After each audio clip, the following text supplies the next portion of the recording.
Sure. comprehensive. All right, that's 9:01.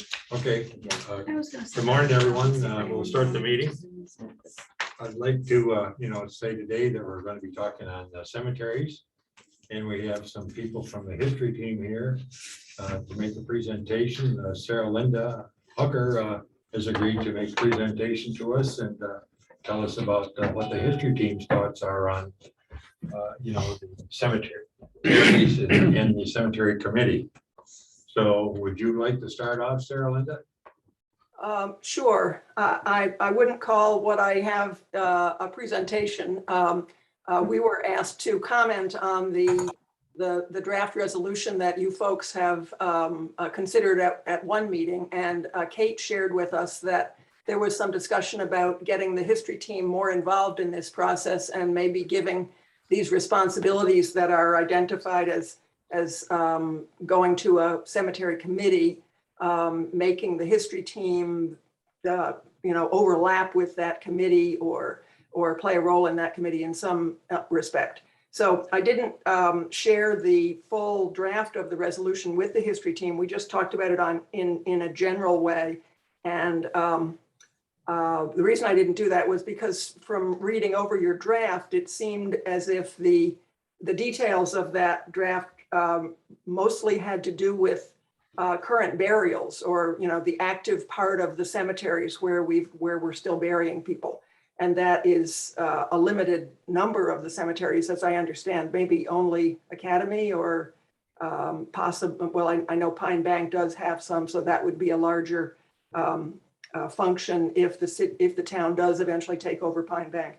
But in any case, the general thought was the history team wasn't too enthusiastic about getting involved in those sorts of activities. We see our role as having more to do with the cemeteries as one of the town's historic resources. And we want to do what we can to encourage the preservation and interpretation and the educational side of the cemeteries, but not so much the day-to-day management. That's basically where our general thoughts are, and we'd be glad to look over something, as you continue your discussions about the cemeteries and what to do with them. We'll be happy to participate in that. Just from what the team has done with cemeteries in the past, we did get involved a couple of years ago in a project at Hun Cemetery, and we did that essentially to help out Ray Henry. Ray had undertaken the task of trying to put together a good map and list of the burials at the cemetery, and we thought we could help him because he was kind of overburdened with that job, and that happened at the same time they put up the fence, and we had a little ceremony of rededication and so on. And then we undertook a similar effort at Academy Cemetery, or we started it really at the initiative of two of our members, Richard and Donna West, who were very active in the Hun Cemetery one too. So that one, Academy, I'm not sure we realized it when we started this, but Academy is way bigger than Hun. It's about 3 or 4 times the number of graves. And so that project is still ongoing. And our goal there is to, as we did with Hun, to come up with a good, easy to read map and flyer that will help people locate a grave. If they're a visitor and they want to go there and they want to see a particular grave, it'll help them find their way around.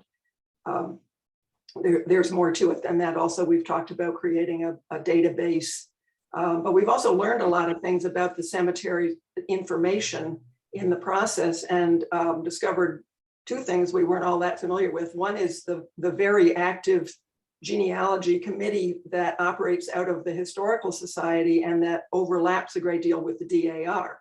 And they have done inventories of all of the cemeteries, not just in the town, but throughout the county. They have these binders with a whole lot of information, most really a very complete inventory of all the cemeteries in the town.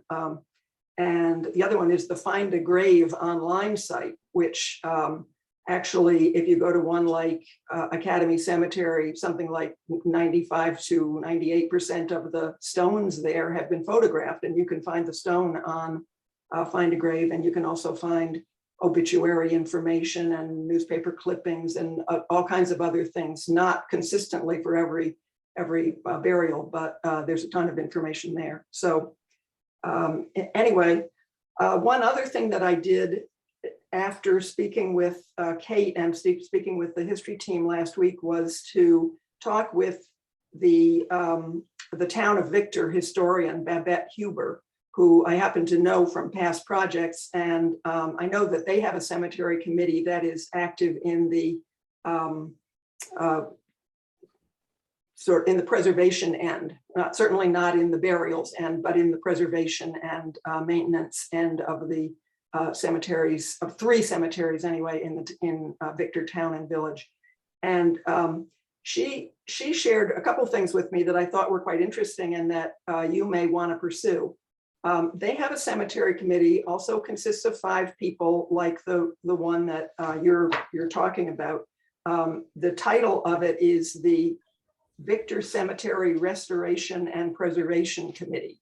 So you can tell just from the title, that is the focus of that committee group. They and they have there's a town resolution that established this committee back in 2015. They also have something that's kind of equivalent to our history team. It's called the History Advisory Team, and it is an advisory group for the town historian.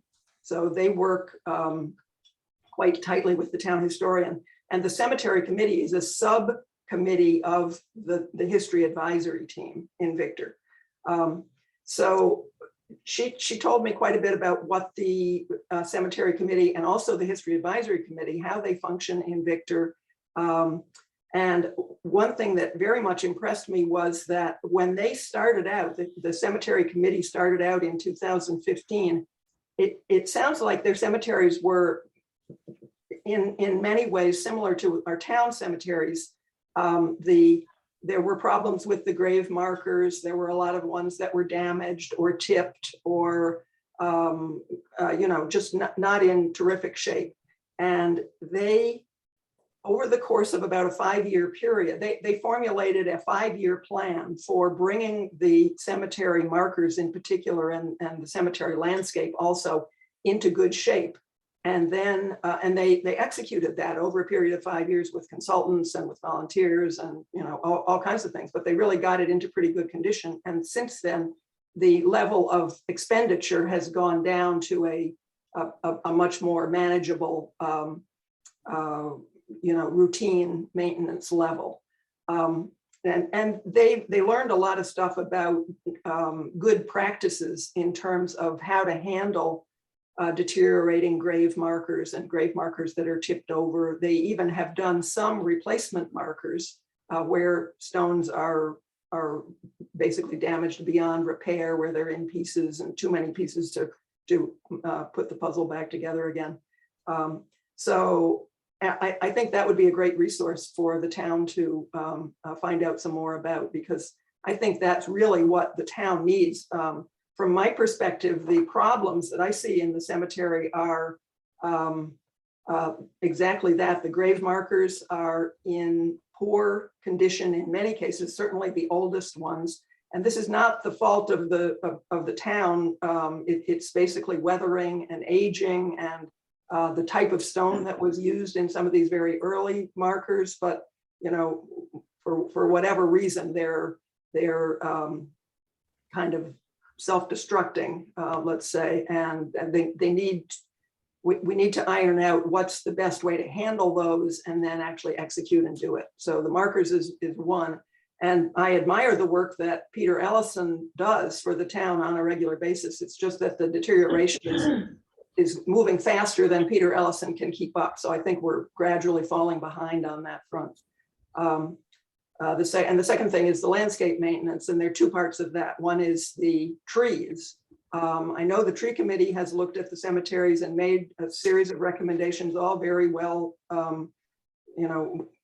well developed, and but I haven't seen any of the work happen, and that really does need to happen. So tree work is one side, and then the lawn maintenance is the other side. And I've talked with Kate and with Lindsay Frary about measures to ensure that the mowing and trimming program is a little more careful than has been in the past and doesn't do further damage to the grave markers. So, you know, those two things. I mean, I'd love to see a general inventory of all the stones and the graves, so that we had a picture of everyone front and back, and you could really see the condition, and then we could kind of develop a plan as to triage, you know, where are the worst cases, what should we attack first, how do the various cemeteries stack up against each other in terms of the overall condition, that kind of. So that's pretty much where the history team stands on this. Thanks, Sarah Linda. Are there any comments from any of the committee members on what Sarah Linda just spoke to? I think we gotta call Victor. That's what I was thinking. Can we get them to come to a Zoom meeting? Now, did they have Sarah least they Linda, do. do you have an Yeah, idea if they had a code on the books for cemeteries before they got the committee signed, or did it all come together at the same time?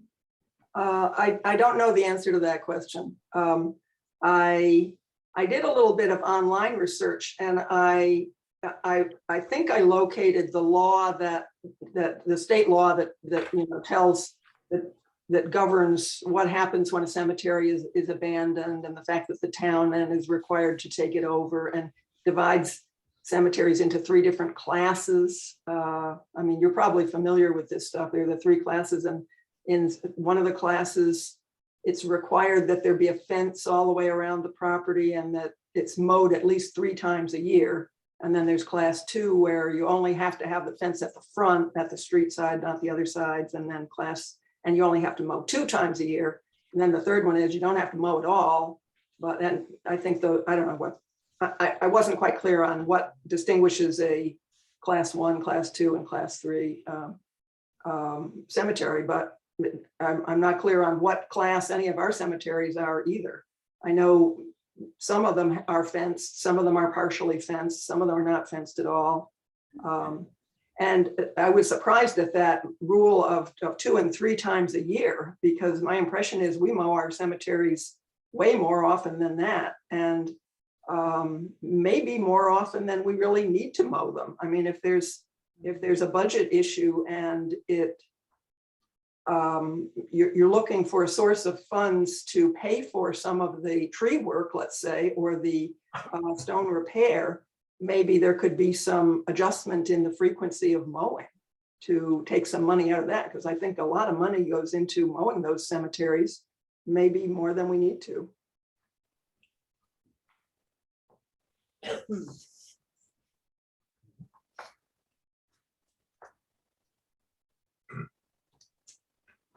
Questions from any of the committee members? Just a thought on the mowing. If we were to go, and again, it'd be a great money saving thing, but if we went to 3 times a year, and help me out here, I'm thinking at least the cemeteries I'm familiar with, you've got a lot of stones that are down, leaning and whatever, they'd become obliterated by the grass, and we'd end up mowing the stones. If we let the grass get up 3 times a year would probably lead to more stone damage, I'm thinking. You are correct. And if I can offer this, the current mowing contract is folded into Parks and Rec. And Parks and Rec, the last cycle was approximately $70,000. There is not a breakdown of what portion of that contract is our cemeteries, but it is safe to say that the cemeteries are probably in the realm of $8,000 to $10,000 of that total $70,000 budget for mowing. So I'm not sure You know, I haven't sat down and done the math, but obviously you'd save some, but I think you're talking about a fairly small amount in the overall budget. And there is a 2022 approved budget line for a cemetery committee, put that in quotes, you know, for a future structure that might some way manage those cemeteries. So there is funding that would address some of what Sarah Linda was saying with regards to triaging. And I did triage, as you all know, back in early summer, especially I gave an inventory to the town board. So there's the inventory by photograph of each grave would be, you know, helpful, especially if you could merge it with what already exists from Find a Grave, so that you didn't duplicate work that's already on Find a Grave. Additionally, an inventory is kind of like trying to hit a moving target. So Peter got Hun back up to snuff. He's completed that work. So we won't have to worry about Hun for hopefully a couple of years. Kind of depends on Mother Nature, which would allow us to use that budgeted money for some of the other cemeteries. And I would think that Academy would top our list because it is still accepting interments. It's high visibility. You know, it's the larger, one of the larger ones, along with Sand Hill. The reason I say it's a moving target with doing an inventory is because Mother Nature just is unrelenting. So we can say, oh, well, this stone is fine this year. Okay, so it looks good on the inventory, but within 6 months, you know, one winter cycle, that can change. So a lot of it, I like, you know, like what Sarah Linda was telling you about a 5-year plan that Victor carried out. Whatever structure Canandaigua determines, whether it's through the history team or a subcommittee, a committee, however you want to determine that, and the board determines that. That is the kind of effort it would take to bring everything back, kind of an even keel where you could then have a regular maintenance program that would be ongoing. COVID did interrupt, and Sarah Reynolds and I were discussing that because at one point Sarah had the job of contracting Peter. COVID really kind of, just like a lot of other things that you all deal with, you know, it kind of took a bite out of us. So I think we've got to play catch up with that, and we just gotta, whatever it is you determine is the wise course, we The gotta Parks apply a little Department grease. For 2022, on the recommendation of Sarah Linda and Richard and Donna West, we have separated the request for landscaping services from parks and cemeteries and town hall all as one contract. We did separate that for 2022 so that there's a specific request just for the 8 cemeteries that the town maintains. And then there's a separate request for town hall and the parks and the trail system. And that allowed us to begin to, as Leaf said, determine the cost between the two, and also allowed us to be a little bit more aware and present our recommendations for more careful cemetery maintenance. As Sarah Linda said, we have some headstones and that type of maintenance issues with landscaping services. So by separating, we were able to write into the cemetery request that there's a desire for a more careful work environment, which may or may not also equate to a difference in cost. So right now we're just beginning to explore what those, did it go out December 1st? Yeah, it went out December 1st. All the responses are due by December 30th. So sometime in January, hopefully we'll have a good idea, A little better information. you know, who responded and what. Exactly. That budget for 2022 is specifically the cemetery line. That's a line that has always been in the budget. Maintenance, Pine Bank, any active burials, those types of expenses have been in the budget year after year. But the idea would be if something were to exist as a cemetery committee, they would be the driver of that how those funds are used versus currently it being Leaf and the town board making those determinations as far as maintenance recommendations and those type of things. Is Pine Bank the town's responsibility now? Currently, it is owned by an association that is maintaining it, and what we have an agreement that we put in place where the town provides them with a financial contribution in return for services each year, and that allows them to stay, more solvent as a group, because the goal is for them to stay If the in town place. is going to ultimately end up taking over Pine Bank, can we suggest that they boost their expense for future burials, so there will be some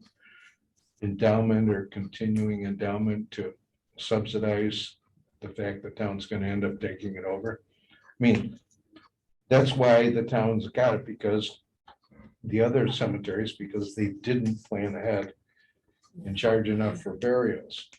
Some of them too have been just, the organization has aged out and no one has come in to take over the direction of the board for the cemetery as well. It's been a combination, I think, of both finances But and there's no money membership. and no money and no interest. Yeah, your concerns are Well, absolutely, That's not completely, when we took Academy, Mhm. they did have money, Yeah. and that came to the town.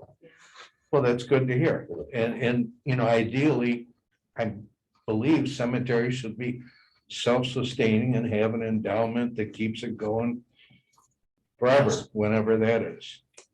and it's A lot a, of them have that. They have, when you bury somebody, you can buy various plans, and one of the things they offer is perpetual care, a contribution to that endowment so that it provides funding for the future for mowing. That should But be- that's really the larger, Well, it not should these be, ancient cemeteries that we're dealing with. right, but it should be the town's concern going forward, if we're going to commit to maintaining, fixing up or whatever, let's have the money from the folks that are find it necessary to be buried there.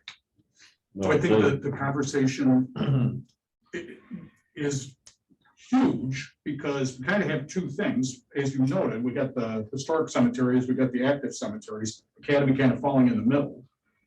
Because, just so you're aware, Academy's plots are all sold, I don't know if we ever discussed that. Yeah.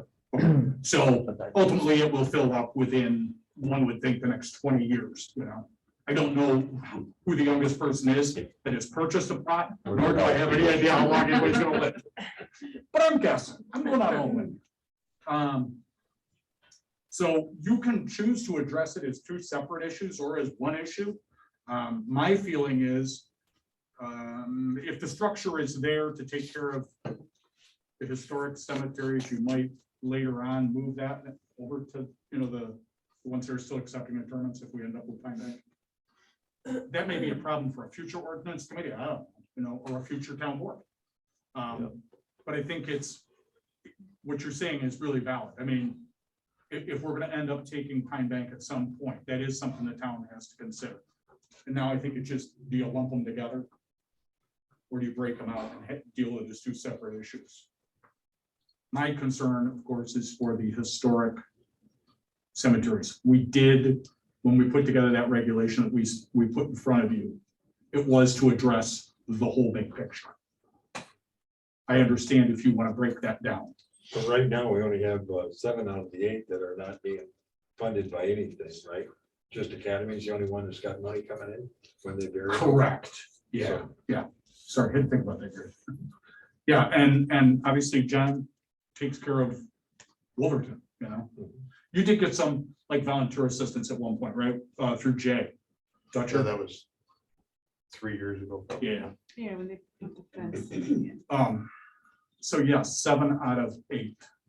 And they are, as I have said, and as I think Sarah Linda alluded to. Yeah, little tiny coulee, which is unfenced. And has, half a dozen graves that are still marked, just a few more in there that don't have markers. And then you got Academy and everything in between. Now, these smaller ones, they're probably like a family grave. Yeah, they were like little family plots. 19th century, generally speaking.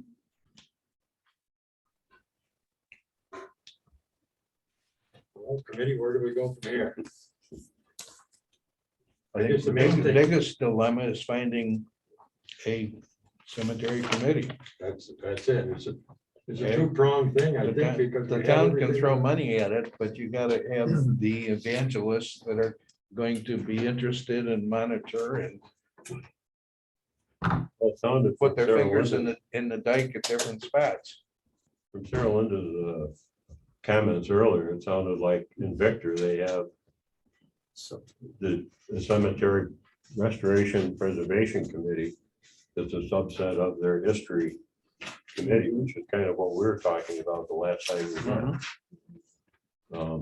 That there's a difference here, though, that our history, we don't have a history committee. We have a history team that's kind of a subset of the CIC. So there's a difference. Is it time to establish a history team as a history committee? I don't really know what the difference, I mean, different words, but you know, what the, I think the difference would be on paper mostly. yeah, I mean, it's just, yeah. And they've certainly done a lot of work in the last, Yeah. Sarah Linda, we discovered it was about 4 years now, right? That the history team's been active, Yeah. projects. Weird. Yeah, Yeah. so. So is that, I mean, rather than reinventing the wheel, Victor has a system that works very good. We're kind of, we had talked a little bit about a similar mechanism here, just the time you just do it. Can I ask all of you, Ordinance Committee, one question? So sitting here today, when do you feel you need to go back to the board, the full town board, and give them your recommendation? In your heads, you have, I would say not until we nail it down a lot better. We've got it right now. right, and so that's where I'm thinking too, Gary, is that, so I want all of you to understand it. In the summer, I was a little more foot on the accelerator because I had good weather and I didn't want to see the headstones get into bad weather without having some repair done. Now we're in the bad weather, and I'm gonna say, it is what it is, and you all do not need to feel like the historian is telling you that we're approaching a catastrophe. So as historian, I'm not panicked here. I think we've gotten until, well, usually the weather breaks somewhere in March, April. So it would be nice to have a structure in place that's going to be able to utilize those funds. If it is not, if we're still, mulling and talking, town historian will continue to work with Peter and do work myself if it buys the time that the town needs to arrive at the wisest conclusion. Maybe another thing we should do is, just a suggestion, is like we do with a lot of other committees, is that to canvass to see if there's people that would like to serve on a cemetery committee. Well, that's part of the issue here, is that the history team doesn't want to be the cemetery committee. Correct. But it's easy for me to say, but in my mind, I see tremendous overlap there, so. So I think what Sarah Linda has said and what both you are saying, Gary and Terry, is accurate. And I think, so if we're accepting that we've got a little time to work with, yes, we could look for people that are interested and see if they'd be willing to run their efforts to that. Yeah, one thing that We don't want to task history. when you were making your comments, Sarah Linda, you said the history team doesn't really want to get involved in the day-to-day operations. Well, strictly speaking, they wouldn't be. I mean, because the mowing, for instance, that's not something that would be your the responsibility of the history team. The, grounds maintenance in general, all that, if a fence needs repairing like at Academy or someplace, that's going to be more, under the park. They'll be the guys, people who do the physical work.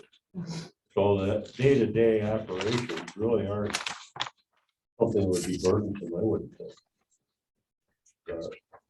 Yeah, I appreciate that. I think that the position of the history team was they'd like to be involved in this. And if there is a committee, a cemetery committee, certainly there should be a member of the history team that's one of the members of the, that would be kind of the liaison with that team and would be able to make the link between the two, the history committee and the history team.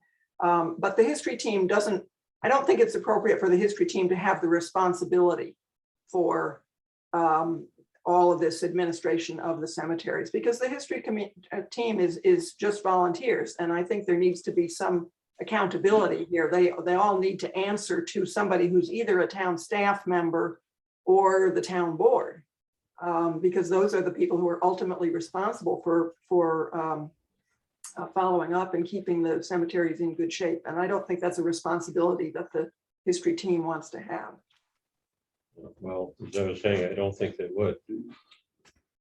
Our department would be monitoring the quality of services provided by mowing, and for any future interments like in the academy. Currently, that's all routed through the town clerk anyway, so I just don't see a lot of operational or day-to-day responsibility that the cemetery committee would have. It's more of what we, excuse me, has been driving that. That is the quality of the monuments and the preservation. Long-term stewardship, I think, is that goes way beyond all of us. That sets in place some kind of structure that will continue to do the work that we've already done and that we are doing. Because the problem for cemeteries always is we fix them up, we mow them, we do some stuff, and then they kind of fall off the radar and they start to fall apart again. And then somebody else comes along like us and goes, oh my gosh, it's all falling apart, we got to put it back together. And that job just gets more and more difficult. So I think and this is why I'm not now, I want to see, everybody be comfortable taking their time, arriving at the right conclusion. Because it is a long-term thing, it's a stewardship thing. Just like everything that the ordinance committee, the zoning board and the town board, planning committee, it's all, we're gonna have to have answers now, but they gotta work in the future. I guess that's where I'm at. Also, and you guys can correct me if I'm wrong, but I think what I keep hearing is that there's a lot of work that needs to be done on the headstones in many of our cemeteries, and somebody or some entity or committee or group should be responsible for kind of taking a look at them every year and planning how much money to be spent on which cemetery, and in time for budget season to plan for the following year. And I know the history team, after our discussion last Thursday, didn't really want to be that group. That was my understanding. And I think that's why there was still conversation about maybe we still need to look at having a cemetery committee. Well, we could advertise like you suggested And earlier. and I think that's a good idea. I wonder though, is it better to have the idea in place before we ask people if they're interested? Because if we ask them if they're interested in it and then we tell them, oh, wait a minute, it doesn't exist yet. But there's nothing preventing them from meeting until we get it established officially. So I mean, and you guys know in the past, we've done that in January, we've done the big call for volunteers, and we usually do get interest. I mean, I know there's people out there that are interested in this. I'm not sure how many we would get, maybe a handful, but doesn't need to be a lot of people. I don't know if Richard or Donna have any, West have any inputs on this, but they have, they're gonna say that they're just, interested amateurs, but they're really, they know more about like Hunt and Academy than anybody sitting in the room right now. And they understand the scope of the work. Because I think it's so hard. I wish we had fine weather so we could take all of you to Lake Academy, hit a couple of cemeteries and walk through them and have you understand the scope. And that scope doesn't have anything, again, does not mean that, we need to have an answer today and that we need to have $100,000 and 50 people. It just means that I think Richard and Donna would agree with me. We haven't spoken in depth, but that the problem is here, the problem is not going away. We need a long-term answer, and I don't know if they have inputs on that. Well, I think the elephant in the room, and we're not really addressing it or talking about it, is that you have the issue of preservation versus the issue of maintenance. And the maintenance, I think, goes without saying. We already have an established process that deals with that. Whether that process needs modification or not can be discussed, but in essence, there's a process for the maintenance. The question becomes preservation. And the issue really is, there's a lot of people advocating for preservation, and they have maybe a vested interest isn't the right word, but had very profound feelings about the fact that cemeteries should be preserved and a headstone should be preserved. I believe there's a whole group of people that really don't care. Dust to dust. And that's the way they feel about things. So you really have to ask the question, once a cemetery is documented and you have the information about who's buried there, when they were buried, who they were, what their family might be, or whatever the case may be, does there need to be preservation beyond that? Well, if you And is follow it that, necessary? John, then you'd say, once we record it, we don't even need to mow. No, I didn't say that. I said No, that maintenance. But I'm saying if we're gonna go dust to dust, as you said, okay? Yep. Then there really isn't a point in even mowing. Well, I don't agree with that because I think you drive by the cemetery and it's visual impact for the community. But the reality is you make headstones out of stone. The stone at some point over time, and this has been perpetual throughout history, deteriorate. And it's a question of whether we want to spend the public taxpayers' dollars to do this, or whether it's going to be a volunteer basis that we do this. That really is what the question boils down to and what it comes to, in my mind. And the information contained on those headstones has been preserved, but it hasn't, it's documented somewhere, either photographically or in Find a Grave or whatever. Right.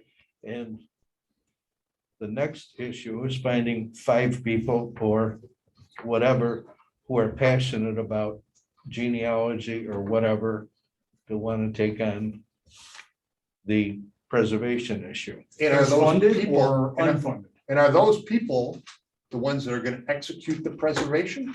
Or are they going to go and look for monies from the town and from the taxpayers to execute the work? Not only from the town, there's the grant lady right there, different grants from the states and the feds. Yeah. So let me Could inject be. this. Let me inject this, because this is the appropriate point to do that, okay? So you've got veteran graves. Yep. You got veteran graves from every war. Do you neglect the veteran graves if they need preservation?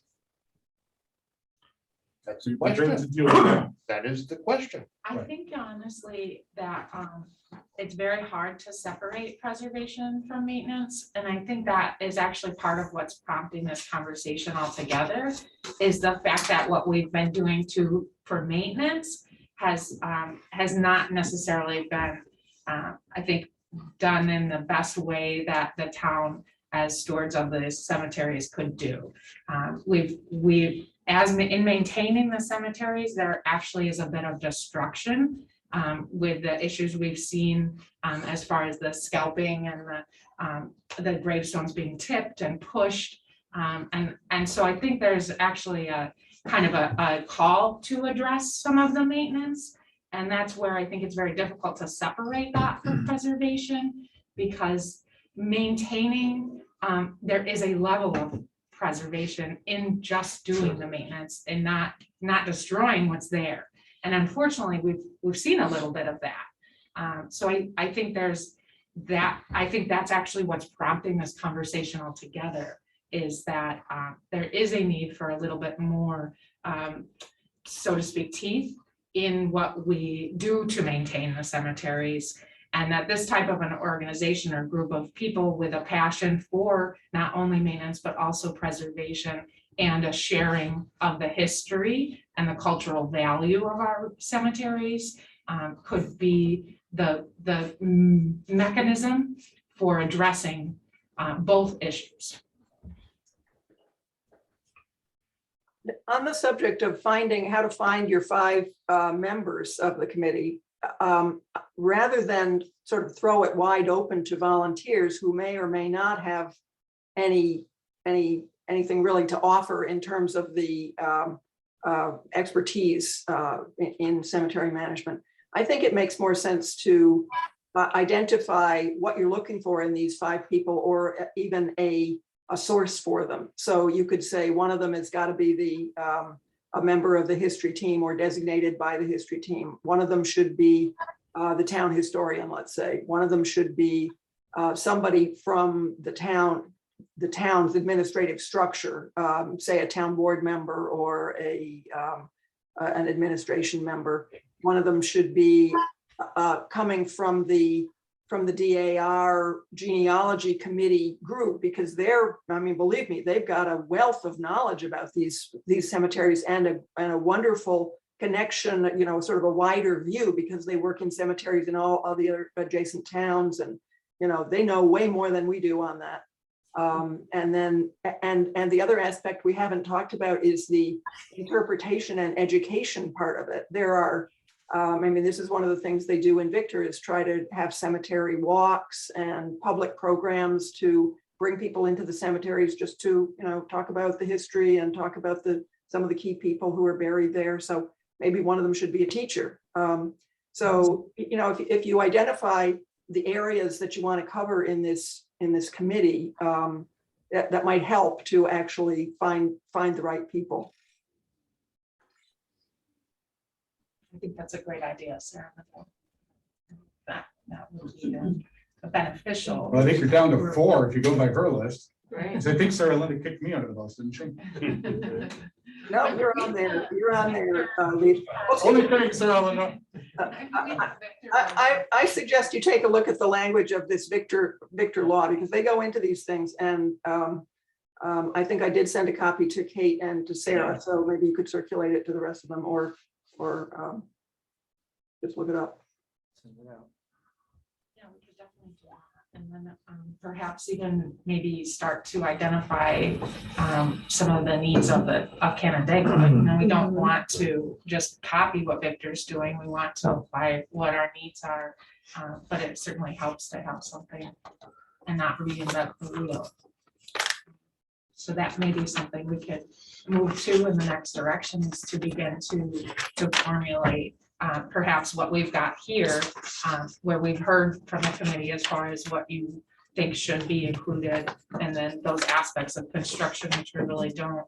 We could couple that with what we have gotten from Victor, send that stuff out and start to formulate something that really works for us. Do we know whether Victor's preservation team efforts are publicly funded or privately funded? We'll find out. Let's find I out. think I that's would an important imagine question. it's probably a combination, but let's dig in and find out.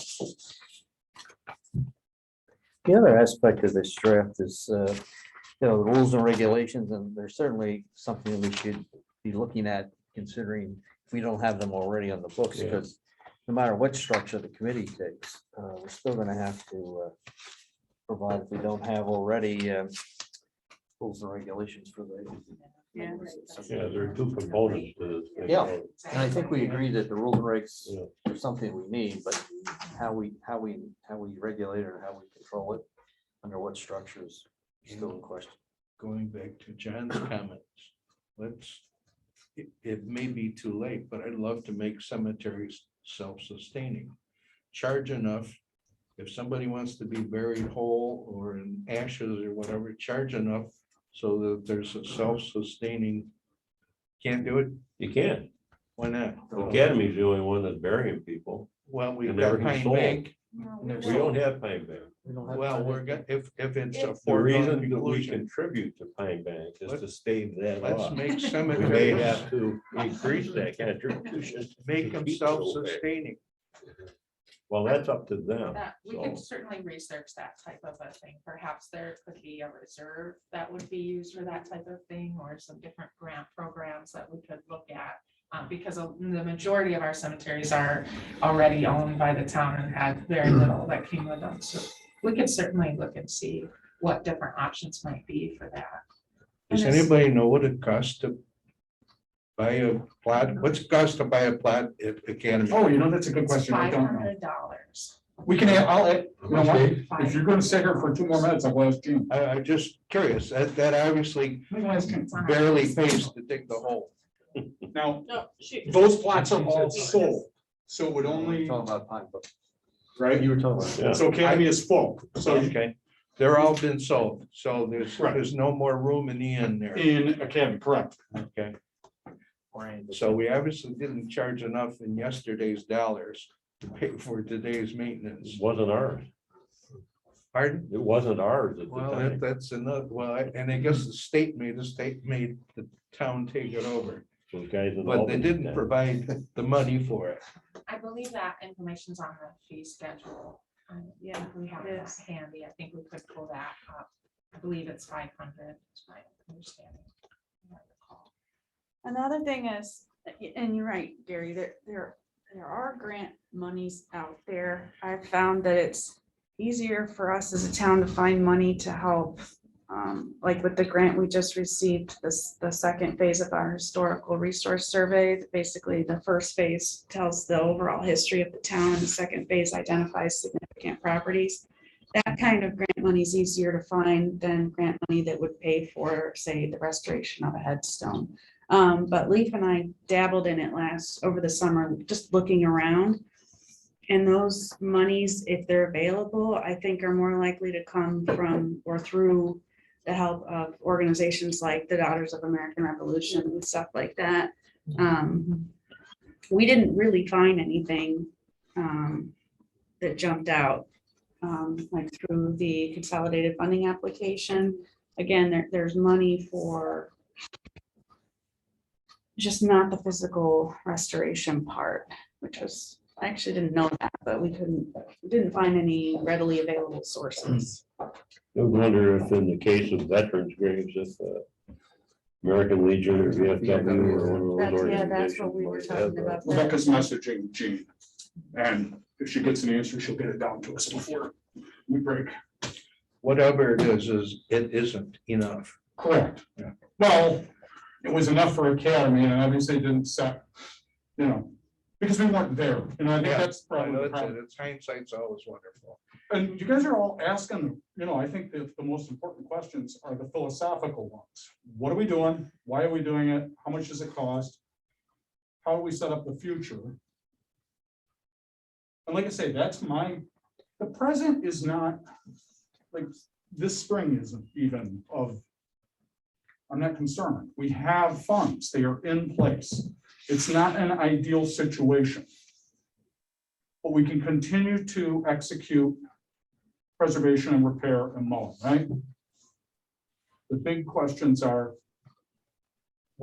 how's it work in the future? Like you said, what's the code? What's the town's philosophy about these burial grounds? And is the policy of one, like, that affects Lucas? Is that the same as the policy that we want to put in place for a potential Pine Bank acquisition? So that's my concern. And I guess John's question has to be answered. What is the town's philosophy about preservation? John and I are going to probably be on opposite sides of that, which is fine. I haven't stated my position. I only raised the question. No, I think that's I want to best. be clear about that. I've only raised a question. I've not stated a position. Okay, so, Exactly. And I think the question, I find myself many times raising the questions that I feel are necessary to be raised, not necessarily stating my position because I'm raising the question. right, you're playing devil's advocate. For the discussion. And I think the question has to be asked about public funds. And I'm not sitting here as a great advocate of let's spend, the earth to, because again, and as I've mentioned to all of you, staff and ordinance committee and history team, well, we have to have a policy and a structure for all the cemeteries. The cemeteries are not all equal. We're just not. I mean, Cooley Road would take far less funds and there would be far less reason to expend funds in Cooley, even if we could, and even if there was something there. Because it simply doesn't have the historic impact. It doesn't have the visual impact. We obviously as a community, thanks to Ray and Sarah Reynolds and the DAR, has gotten a lot of attention, and that is as it should be because it's highly visible. It's on one of, I don't know who else lives over in the County Road 32 area. I do. There's a lot of traffic on that road. So a lot of people every day see Hun Cemetery. Leaf, you're discussing what would be the responsibilities, in my mind, of the committee Yes. or the subcommittee or whatever, is determining how the funds would be appropriated. Exactly. If there are funds to be appropriated. Right. That is the essence of the conversation, in my opinion, is we're putting the cart before the horse, discussing whether there should even be a committee. We need to decide whether there's going to be monies available for the committee to spend. And that's not the purview of this. Well, but there is money right now, Jim. Well, I was going to raise that. I was going to ask that question. We got Gary here and we got Terry here who are on the board. Were the monies that were appropriated for the 2022 budget appropriated for maintenance or preservation? Both. And Kate can speak to it better than me, John. So whatever's left over from the maintenance, which we're going to get an answer to, I heard. Yeah. Will determine how much money is left for the preservation. Exactly. And that it has, I believe, for years, there has been some appropriations for cemeteries. Yeah. And that has fluctuated as well. In years where there's simply less, and other years there's maybe a little bit more. Mhm. And I think some of the points that Sarah Linda brought up about tapping in to other organizations, a teacher may tap into a group of students who maybe are doing a history project, the DAR, or they may tap into some other resources as well. I love that idea of building a committee of people who already have network connections in order to help that committee be successful and not relying solely on the Okay, town. we had grant money in that, was one of the lines in that budget. I don't believe there was. But there was but some I'd have to- develop- I'd have to look development at it a little bit funds. further. So in summary, now it sounds like there is some money available for preservation. What that amount is to be determined. Correct. So if we're going to have some monies for preservation and for maintenance, I guess. Question now becomes, do we need a committee or do we need a subcommittee to execute that spending of the money? And I think the issue, what I've heard everybody say is, yes, there should be a committee, or yes, there should be a group to determine this. The only question I heard raised about that is whether it should be a subcommittee or whether it should be part of the historical society or history committee, right? Or should we make the history committee a committee? Right, and then, right? I mean, that's, I can't want to boil it down to its And simplest so form. part of that, John, that you wanted was 5,000 to 7,000 annually with some variation, as Kate said, for preservation. That's the money we've used in the past with Peter Ellison, and we used. this That year. conversation, Leaf, is not part of this committee. So that's No, really but that's a the, board consideration. that's the money that would move over. It's preservation money, as we're discussing preservation. I can't answer that. I'm not privy to that information, and quite frankly, it's not purview of this committee. All we're here to decide is whether we ought to have a committee or shouldn't have a committee, or whether it should be part of the history committee, or whether the history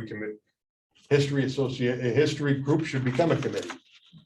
Right, I think what we're hearing from the history team today is that their way in after their discussion on this is that they would like to see a separate committee for the That's what cemetery we heard. and That's on here.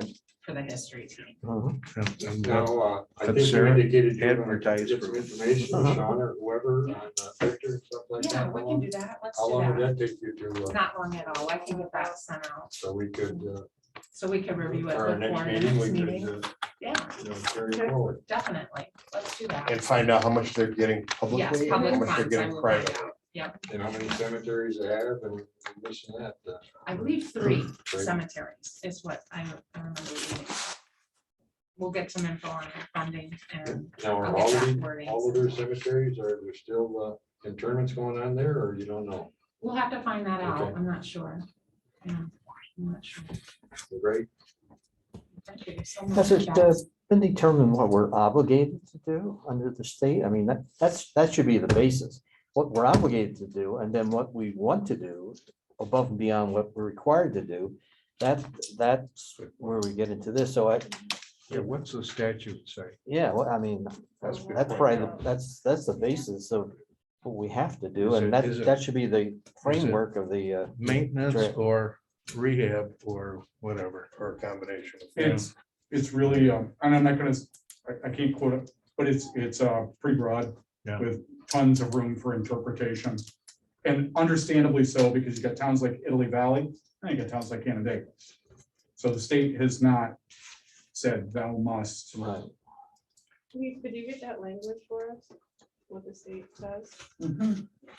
Yeah, definitely. So that classification that Sarah Linda mentioned, that only pertained to maintenance, had nothing to do with, I guess the classification is based on number of interments, or We'll find out a little bit more Okay. about that. Let's find out where that. we can get that and we can get classification the Victor. comes from. Yeah, I think that would be helpful. And then I guess determining whether, how much of rules and regulations, because I think we got into that a little bit, but never really. Then we got diverted to a committee. So. I just want to say, I think the challenge though is that Victor, what I'm just hearing this conversation say is that it's a heck of a lot bigger community than Canandaigua. Yet it has fewer cemeteries.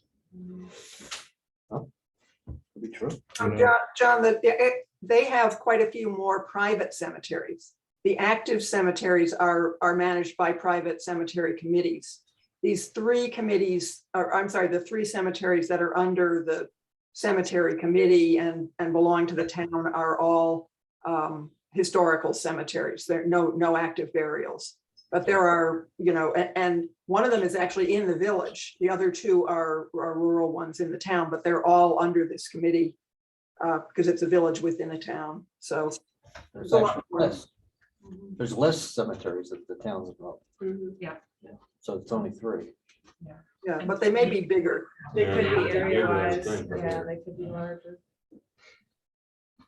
We'll do some research and we'll Okay. get back to you guys. And our next meeting that we will have will be on January 3rd is the first Monday in January. Probably ought to push that somewhat.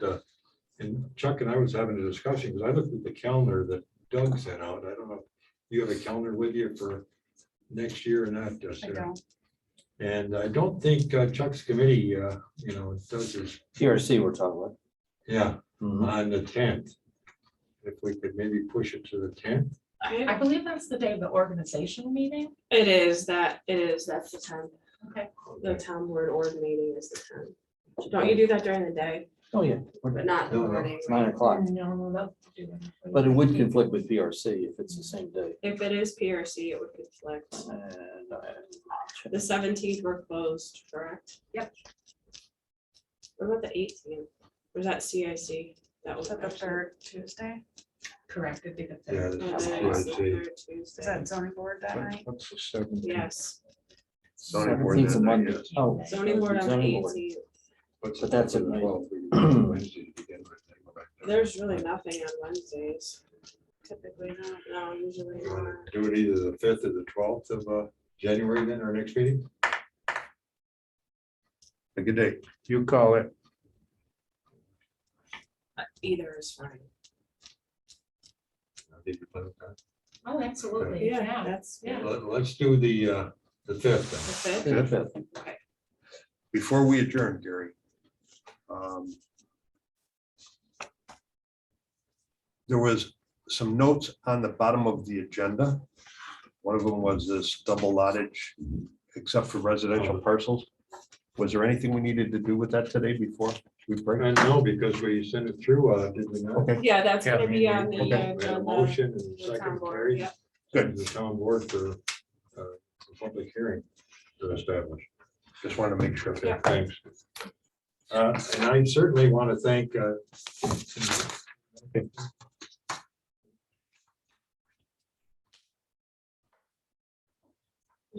Sarah We Linda. lost him. Look, I'm still thinking on the recording. Too late, because I certainly wanted to thank Sarah Linda and Mr. and Mrs. West for all they do for the history team and everything, and for helping us out here and as we move forward with getting something for the town on cemeteries. So thank you very much, the three and others that were involved also. Is there anything else that we need to discuss today before we adjourn? The ag membership committee and stuff like that, that we should have pretty well resolved after, maybe we have it now, don't we, Sarah? After the meeting, we have a Yeah, meeting was Thursday it- night. Is it coming back to ordinance with their suggestions at your next meeting, maybe? I know you said you couldn't do it for this one. Right. We can work in on that one or in January or later on in 'Cause I January, think- the second meeting. I think the ag committee, I think you guys pretty much had what you wanted figured out. We were just waiting to get on the agenda for this committee. Well, the ag committee, composition of the ag committee, I think we have resolved. Yes. The overlay is another thing that will Didn't- be down We the didn't road. spend a whole lot of time talking about that one Right. last time. Yeah, no, Because it just the language in the town code pertaining to the committee itself, like how many members it has and stuff like that. Right. But we could get that, done on Wednesday night or Thursday night when we have the ag. No, meeting. that's done. And send it through to Kim and she can send it out to the members here. Okay. Because For that's pretty well, the January meeting? yeah. Because I shouldn't say that. I was gonna say it shouldn't take a lot of time on that because we pretty well have it nailed down, but. It was Well, just we one think we have section. it nailed down, That's jump on. it. Yeah, it was just one section. The Suggestions are simple, but yes, I know Yeah, sometimes conversations can become longer, even with simple stuff. I think we got a little blindsided in the ag thing when we actually heard from the farmers. Yeah. Yeah. So it'd be good to hear what the revised suggestions are. Anything else anybody got to bring up to today's meeting? If not, let's adjourn. So Thank you. see you on the, I'll see you before. See you next year. but on the No. fifth. Merry Christmas, Merry Christmas. everyone. Merry Yes, Christmas. Merry Christmas.